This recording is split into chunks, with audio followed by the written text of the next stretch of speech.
வணக்கம். இது உங்கள் தமிழ் சைனிக். இந்த வீடியோவில் வந்து பார்த்தீங்கன்னாக்கா ரெண்டு விஷயத்தை பற்றி பார்க்க போகிறோம். அதில் ஃபர்ஸ்ட் வந்து என்னென்னு பார்த்தீங்கன்னாக்கா ஈக்குவல் எம்எஸ்பி வந்து டெல்லி ஹைகோர்ட் வந்து அந்த கேஸை வந்து டிஸ்போஸ் பண்ணிட்டாங்க. ஸோ அது எதனால் வந்து டிஸ்போஸ் பண்ணாங்க, இதுக்கு முன்னாடி வந்து ஒரு கேஸ் ஒன்று நடந்துருந்தாச்சு சண்டிகர் ஹைகோர்ட்டில் வந்து. அந்த கேஸோட ரெஃபரன்ஸ் வச்சு தான் இந்த கேஸை வந்து டிஸ்போஸ் பண்ணியிருக்காங்க. ஸோ அந்த கேஸில் வந்து என்ன சொல்லியிருக்காங்க அப்படின்றத பற்றியும். ரெண்டாவது பாயிண்ட்ல வந்து என்னன்னு பார்த்தீங்கன்னாக்கா, ஸோ கேபினெட் வந்து பார்த்தீங்கன்னாக்கா ப்ரொடக்டிவிட்டி லிங்க்டு போனஸ் வந்து கொடுத்துருக்காங்க ரயில்வே எம்ப்ளாயிஸ்க்கு. ஸோ அவங்களுக்கு வந்து எவ்வளோ அமௌண்ட் வந்து கொடுக்க போகிறாங்க, அது எந்த மேக்ஸிமம் ரேஞ்சில் வந்து எவ்வளோ வந்து ஃபிக்ஸ் பண்ணியிருக்காங்க அப்படின்னு சொல்லிட்டோம் இந்த வீடியோவில் வந்து டீட்டெயிலாக பார்க்க போகிறோம். ஸோ இந்த வீடியோ பார்க்கறதுக்கு முன்னாடி என்னோட வேண்டுகோள் என்னன்னு பார்த்தீங்கன்னாக்கா, ஃபஸ்ட் டைம் நம்ம சேனல் பார்க்குறவங்க மறக்காம சேனலை சப்ஸ்கிரைப் பண்ணிவிட்டு பக்கத்தில் இருக்க பெல் ஐக்கனை கிளிக் பண்ணிங்க. அதே போல் சேனலில் இருக்க பழைய வீடியோ பார்த்து உங்களோட பென்ஷன் சம்மந்தமான என்ன ப்ராப்ளம் இருக்கோ அதை வந்து நீங்கள் சால்வ் பண்ணிக்கோங்க. ஸோ ஈக்குவல் எம்எஸ்பின்றது வந்து பார்த்தீங்கன்னாக்கா கிட்டத்தட்ட 2018 இந்த கேஸ் வந்து போயிருக்கு. ஸோ அதுக்கு முன்னாடியே வந்து பார்த்தீங்கன்னாக்கா ஏற்கனவே ஒரு கேஸ் ஒன்று பஞ்சாப் ஹரியானா சண்டிகர் ஹைகோர்ட்டில் வந்து இது நடந்து முடிஞ்சிருக்கு. ஸோ அந்த கேஸோட ரெஃபரன்ஸ் தான் இது வந்து சொல்லியிருக்காங்க.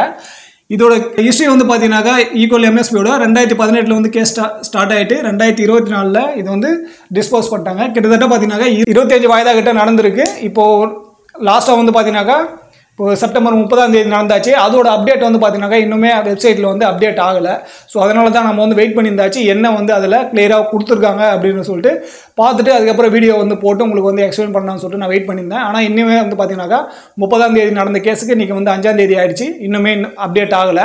ஸோ அதனால் நம்ம வந்து வெயிட் பண்ண முடியாதுன்னு சொல்லிட்டு நான் வந்து வீடியோ கொண்டு வந்துட்டேன். ஸோ என்ன வந்து அப்டேட் பண்ணுறாங்கன்னு சொல்லிட்டு நம்ம அப்டேட் ஆகும்போது கண்டிப்பாக சொல்லலாம். ஆனால் இந்த கண்டிஷனில் வந்து இந்த கேஸை ஏன் டிஸ்போஸ் பண்ணாங்க அப்படின்னு பார்த்தீங்கன்னாக்கா, பஞ்சாப் ஹரியானா சண்டிகர் ஹைகோர்ட்டில் வந்து பார்த்தீங்கன்னாக்கா எக்ஸ் நாயக் ஹர்பால் சிங் வந்து பார்த்தீங்கன்னாக்கா எம்எஸ்பிக்காக இவர் வந்து பார்த்தீங்கன்னாக்கா கேஸ் ஃபைல் பண்ணியிருக்காரு. ஸோ இவரோட கேஸ் வந்து நடந்திருக்கும் போதே அந்த கேஸோட ஜட்மெண்ட்டோட ரெஃபரன்ஸ் வச்சு தான் இதை வந்து டிஸ்போஸ் பண்ணியிருக்காங்க.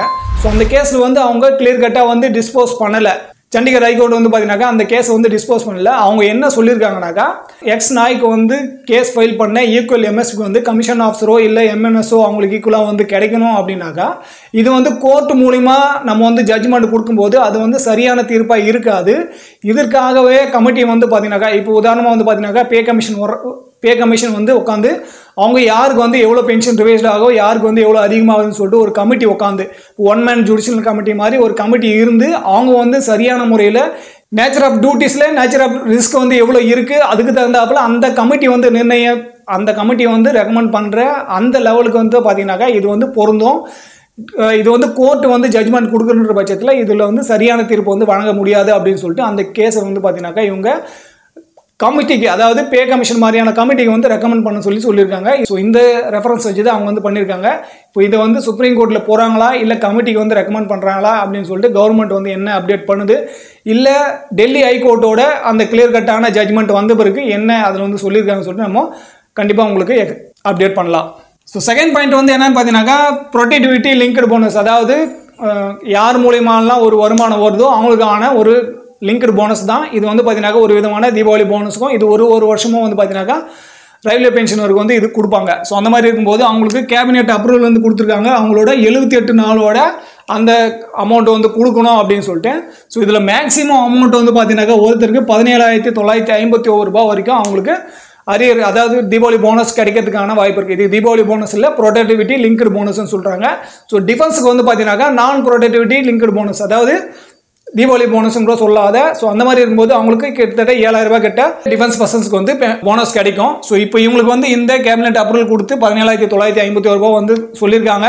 ஸோ இதுக்கு வந்து ரேங்க் வைஸும் சொல்லியிருக்காங்க. இது வந்து நம்ம ஏற்கனவே வாட்ஸ்அப் குரூப்பில் வந்து ஷேர் பண்ணியிருக்கோம். இந்த பிடிஎஃப் லிங்க் வந்து நம்ம கீழே கொடுக்குறோம். ஸோ யாரெல்லாம் ரயில்வே டிபார்ட்மெண்ட்டில் வேலை பண்ணியிருக்கீங்களோ இல்லை அதை சார்ந்திருக்கீங்களோ நீங்கள் உங்களோட எந்தெந்த கேட்டகரிக்கான ஸ்டாப்புக்கு வந்து எப்படி வந்து கொடுத்துருக்காங்கன்னு சொல்லிட்டு நீங்கள் டீட்டெயிலாக பார்க்கலாம். அது இந்த மாதிரி வந்து பார்த்தீங்கன்னாக்கா நம்மளோட டிஆருக்கும் வந்து இன்னும் கேபினெட் வந்து அப்ரூவல் கொடுக்கல, அதுவுமே வந்து பார்த்தீங்கன்னா கிடைச்சிடும். அதே போல் மினிஸ்ட்ரி ஆஃப் டிஃபென்ஸுக்கும் இந்த மாதிரி தீபாவளி போனஸ்க்கான அப்ரூவல் வந்து கிடைக்கல, அதுவுமே வந்து பார்த்தீங்கன்னாக்கா கிடைச்சி டிஃபென்ஸுக்கும் வந்து போனஸும் கிடைக்கும். அதே போல் டிஆரோட அந்த அப்டேட், அதாவது 3% வந்து அதிகரிக்கிறதுக்கான வாய்ப்பு இருக்குன்னு சொல்லியாச்சு. அது 3% ஆகுதா இல்லை 4% ஆகுதான்னு சொல்லிட்டு எப்போ கேபினெட் வந்து அப்ரூவல் கொடுக்குதோ அந்த டைமில் வந்து கண்டிப்பாக நம்ம வந்து அப்டேட் பண்ணலாம்.